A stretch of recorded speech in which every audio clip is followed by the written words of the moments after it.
il y a des métiers qui font qu'on a de la chance. Avouez quand même que je connais quelques messieurs qui seraient bien contents d'être à ma place, vu que les demoiselles qui sont à côté de moi, qui vont se présenter d'ailleurs, sont quand même pour le moins mignonnes. Hein, on va rester. Alors, j'en ai une qui a écrit une pièce de ce côté-là. Voilà, et qui se présente déjà. Bonjour, je m'appelle Paola Digno et je suis metteur en scène et auteur de la pièce Frida. Voilà. Et maintenant, vu qu'on est, on parle de Frida, eh bien, elle n'est pas loin. Je suis là, je m'appelle Anna Lorveau et j'interprète Frida Kahlo dans la pièce Frida de Paola. Voilà.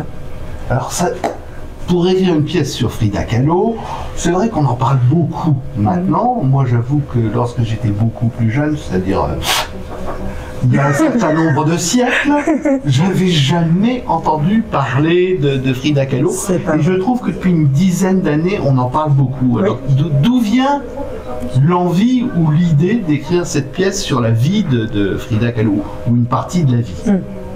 Quand même pas mal de sa vie. Parce qu'on commence, elle a 14 ans, on termine, elle est morte. C'est pas, c'est pas un spoil. Non, c'est pas un spoil. Mais alors, je pense qu'on en parle beaucoup parce que je parle là. Oui, non, mais Je pense qu'on en parle beaucoup parce que c'est devenu, au-delà de la personne qu'elle est, un phénomène de mode aussi. Il y a beaucoup de marques, même de luxe, tout ça, qui se sont servies de son image. Et moi, j'ai voulu parler d'elle parce que j'ai fait un voyage au Mexique. J'ai visité sa maison et j'ai ressenti voilà, une énergie, un truc où je me suis dit j'ai envie de m'intéresser à elle. Donc je me suis renseignée, j'ai lu des bouquins, j'ai regardé le documentaire, le film, etc. Et en fait je me suis rendu compte qu'elle était hyper actuelle avec les femmes d'aujourd'hui. Donc je me suis dit bon bah allons parler de cette femme. Pas forcément la peintre, même si on en parle évidemment, mais aussi ce qu'elle représente pour nous, jeune génération de femmes. Et toi, tu connaissais déjà, enfin je tutoie, hein, moi c'est pas...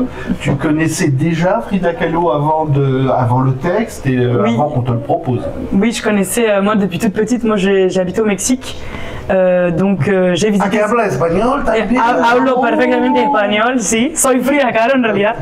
Non, quand j'étais petite, j'ai habité au Mexique et en fait j'avais 5 ans et j'ai visité sa maison bleue et mes parents me le répètent tout le temps. J'ai pleuré, j'ai dit que je voulais habiter dans cette maison. Mes parents m'ont dit non, Anna, il faut rentrer, c'est juste un musée, tu peux pas rester là. Et quand j'ai grandi, je me suis dit que je voulais vraiment m'intéresser à elle. J'ai fait de la peinture, donc je me suis beaucoup inspirée d'elle et j'ai beaucoup lu des choses qu'elle avait écrites et au fur et à mesure je me suis dit bah en fait j'ai envie de parler de cette femme, j'ai envie de pouvoir un jour jouer cette femme et l'incarner et c'est ce qui se passe aujourd'hui et je suis très heureuse de pouvoir incarner Frida Kahlo. Alors je comprends que tu as eu quand même, tu dis, j'ai fait d'autres choses dans ma vie. Oui. Alors, parlons un peu de ton parcours pour arriver à se retrouver sur la scène de la manufacture des abbesses, c'est ça? Oui, exactement, c'est la manufacture des abbesses. Voilà, et qui c'est tous les... c'est à 21h, ça je sais. Sauf le dimanche. Le dimanche c'est à 20h. Voilà, donc... Lundi, mardi, mercredi, 21h. Exactement. Voilà, donc maintenant déjà on connaît au moins les adresses, on connaît le... Bon, alors vas-y pour le parcours. Alors pour le parcours, moi j'ai fait du théâtre depuis que je suis toute petite. C'est quelque chose qui me faisait du bien, j'aimais beaucoup être sur scène. Et en grandissant, je me suis dit que je voulais faire ça de ma vie. Et du coup j'ai fait des écoles, là je suis au CRR, c'est un conservatoire régional à Paris. Et en fait j'avais aussi envie de faire mes propres projets. Et en fait j'ai fait un projet sur Frida Kahlo où j'incarne Frida Kahlo, où je joue Frida Kahlo, où c'est en espagnol pendant 1 heure. Un seul en scène qui s'appelle Libre de Cojear que j'ai fait avec une fille qui s'appelle Alice Schwab. Et ensuite en fait ce qui est assez beau c'est que j'ai vu l'audition de Paola qui a écrit qu'elle cherchait une Frida Kahlo et je me suis dit bon en fait j'ai pas envie qu'une autre fille joue Frida Kahlo et puis je suis très attachée à ce personnage et puis ce que proposait aussi Paola c'était très intéressant de retracer la vie de Frida Kahlo mais avec tous les personnages je trouvais que ça me donnait envie donc je faisais cette audition en me disant bon bah j'y vais on verra et en fait il y a eu une vraie rencontre avec Paola et je me suis vraiment dit que j'avais vraiment envie de travailler avec elle. Après je me suis dit bon bah le destin je vais voir si je l'aurai ou pas. Le destin a fait que Paola m'a dit oui et je me suis dit bah c'est fou quoi, j'ai la chance de pouvoir réincarner Frida avec Paola et d'autres comédiens tellement talentueux et l'aventure a commencé et je me suis dit en fait je crois que toute ma vie je vais être Frida Kahlo. Mais on ne sent pas, on a l'impression que tu vis, que tu vis ce personnage. Enfin, elle le vit. Mais c'est grâce au texte aussi, à la mise en scène de Paola qui a fait que, et aux comédiens avec qui je joue, qui fait que en fait on est pris dans ce spectacle, et même nous en tant que comédiens, on voyage au Mexique et on passe par toutes les émotions, tous les pays, et c'est ça qui nous a aussi tous plu, je pense, quand on a fait pour la première fois une lecture tous ensemble. On s'est dit là il y a un truc, on tient quelque chose, on se rendait compte que ça allait au-delà de juste faire du théâtre, mais il y avait quelque chose qui se passait, on voyageait tous ensemble, et on s'est dit maintenant faut y aller, quoi, faut que les gens voient cette aventure et puissent voyager avec nous surtout, quoi. Et voilà, et on est là. Et on est là avec vous. Vous êtes un certain nombre de comédiens, mais il y a plus de rôles que de comédiens. Exactement. Alors pourquoi, comment ça s'est fait? Alors moi déjà, j'adore les pièces de théâtre chorales, c'est-à-dire quand on est beaucoup au plateau, etc. Et je trouve qu'il y en a de moins en moins pour des questions de budget. On fait quand même du théâtre, on sait de quoi on parle. Mais je me suis dit, c'est pas grave, on essaye. Et je me suis dit, pour trouver un entre-deux, je vais quand même mettre pas mal de comédiens au plateau, mais pas trop non plus. Donc je me suis limitée à 6 comédiens, avec moi inclus, donc à la limite c'est mon projet, je suis pas obligée de me payer, mais en tout cas, quand même. Un jour, non mais en tout cas, je me suis dit, quitte à mettre un petit peu de monde au plateau, autant les faire incarner plusieurs personnages dans la mesure du possible. Et en plus, au-delà de ça, il y a certains personnages, par exemple celui qui joue le père et Trotsky, il était vraiment parfait pour les deux. C'était une évidence pour les deux. C'est le moins jeune de l'équipe. C'est le moins jeune, c'est notre papa, notre papa, exactement. Genre, l'équipe est très jeune quand même. Oui, ça va du coup de 24 à 61 ans, Thierry, ou 60, pardon Thierry, si je me trompe. 60, je crois. Voilà. 50 plus. À peu près. Et puis j'aime la mise en scène rythmée et cinématographique, contemporaine, etc. Et je trouvais que les changements de personnages, certains à vue, d'autres pas, dynamise vachement quand même une pièce sur un plateau. Alors le décor, c'est quand même un peu curieux. On va dire, c'est carré. C'est carré. C'est un cube. C'est voilà. Exactement. Alors le décor, j'ai beaucoup réfléchi, je me suis beaucoup inquiétée pour ce décor parce que pareil, j'aime quand il y a de... Voilà, moi en fait il me faudrait un énorme budget pour vraiment atteindre... On l'aura. Mais du coup je me suis dit, comment je peux faire exister tous ces décors, plus même New York, qui n'est pas au Mexique, plus un hôpital, plus à découvrir. Mais je me suis dit, il faut que je fasse exister tout ça sur un plateau de 7 mètres d'ouverture, et sans trop de budget. Donc j'ai réfléchi, et je me suis dit, ok, il me faut un truc qui tourne, il me faut des roulettes, il me faut un truc clair.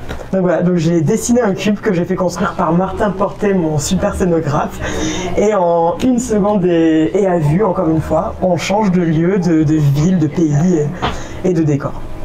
Tu as présenté certains des personnages, mais tu n'as pas présenté tous les comédiens, donc on y vient. C'est toi qui vas les présenter.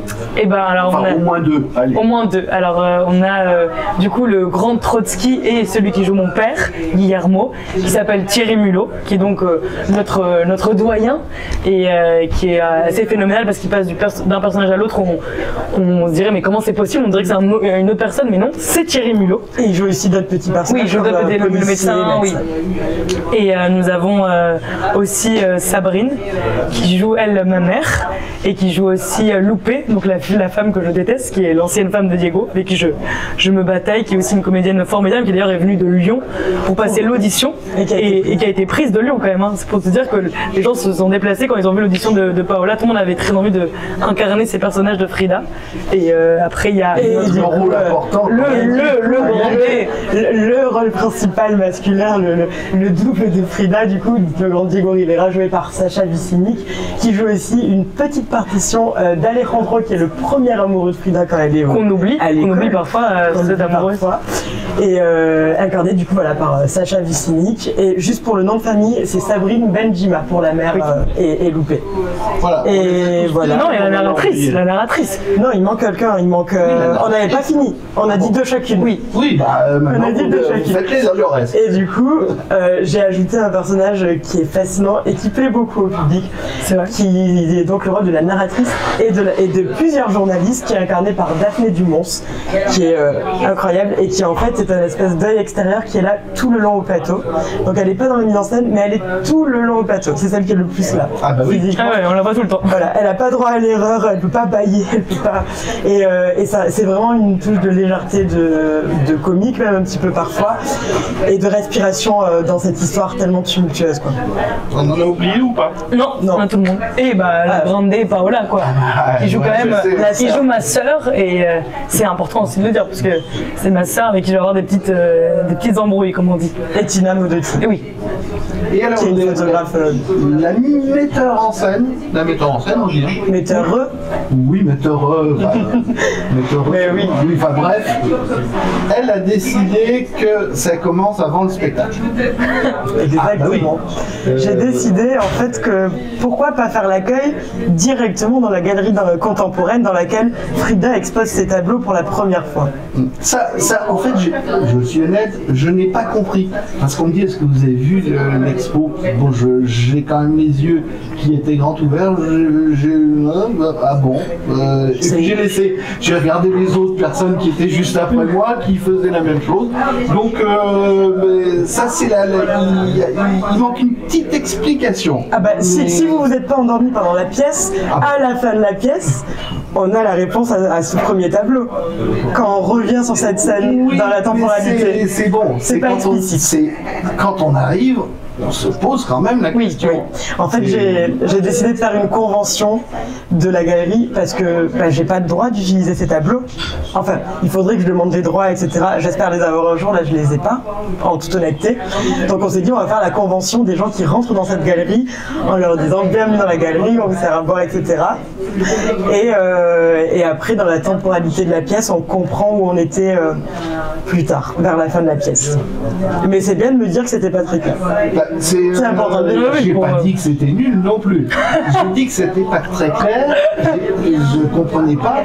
Et puis bon, comme je vais un petit peu au spectacle de temps en temps, au bout de, on va dire 6 personnes qui sont rentrées après moi, j'ai compris que c'était pas les ouvreuses, que c'était pas. C'est déjà bon si on comprend qu'on n'est pas. C'est-à-dire, moi j'ai toujours ma pièce qui est prête. J'ai quand même des habitudes. Et bien quelqu'un a proposé une pièce à Diego Rivera en lui disant merci pour l'accueil, et c'est là que les gens comprennent qu'on n'est pas finalement ouvreur. Oui. Puis bon, non, il y a quand même beaucoup de spectacles qui n'acceptent pas le pourboire. Ça, il faut le dire, c'est pas évident. Bon, nous, en tout cas, c'est même pas un sujet parce qu'il n'y a pas. Du coup, c'est nous qui faisons. Oui. On prend plus. Le spectacle commence déjà quand les portes s'ouvrent. Voilà. Qu'est-ce qu'on peut vous souhaiter là? Parce que vous n'avez pas fait beaucoup de représentations. C'est la 4e ce soir. Franchement, ce qu'on peut nous souhaiter, c'est qu'on remplisse la salle, qu'on continue à avoir des retours fantastiques. On a vraiment de la chance, on a des super retours. On a déjà 3 articles, on a déjà quelques interviews. On a vraiment envie que ça continue parce qu'on a beaucoup travaillé. On l'a monté quand même en très peu de temps. On s'est fait une semaine intensive et c'est presque tout. Mais on est là, on est motivé et on a vraiment envie que ça aille loin. On a envie de partager aussi, on a envie de partager cette histoire parce qu'on pense que en fait Frida c'est quand même une histoire qui est importante et que c'est beau quand on voit les gens sortir et se dire on a voyagé avec vous, et je pense qu'on a vraiment envie de faire voyager les gens et qu'on se dise Frida elle est inoubliable quoi en fait. Et surtout les gens la connaissaient pas. Tout le monde dit c'est vrai, oui, c'est avec son monosourcil, ses peintures. Et en fait, ce qui est super avec sa vie, c'est que les gens qui ressortent d'ici souvent nous disent waouh, en fait c'était elle, Frida Kahlo. Et ça, c'est le plus beau cadeau, je pense. Les représentations sont prévues pour combien de temps pour voilà. Du coup, on joue encore jusqu'au 20 mai, donc tous les dimanches, lundi, mardi, mercredi, dimanche 20h, lundi, mardi, mercredi 21h. Et on commence à avoir quelques propositions secrètes pour la suite, donc on espère continuer l'aventure ensuite. Et pour l'instant, c'est tout en fait. Donc déjà, venez au Théâtre de la Manufacture des Abbesses. Parce que là, il nous reste pas 18 du coup. Ouais, 18 dates. 18 dates, donc vous avez le temps de venir. Ouais, 18 dates, ça fait X semaines quand même. C'est ça, ça va. On est là. On habite ici. On loge dans la rue des Abbesses. La rue Véron d'ailleurs. Bon, écoutez, moi j'ai pas demandé à voir où vous habitiez, je suis honnête. Je vous souhaite tout le mal que je peux vous souhaiter, vous voyez ce que je veux dire, puisque en général ça se prononce un mot qui sent pas bon. Et on s'arrêtera là. Merci beaucoup, merci pour le temps. C'était très chouette et merci d'avoir pris le temps de nous rencontrer. Et vive Frida. Et que todo es bien. Ben voilà, bravo. Je n'aurais pas dit mieux. Merci beaucoup.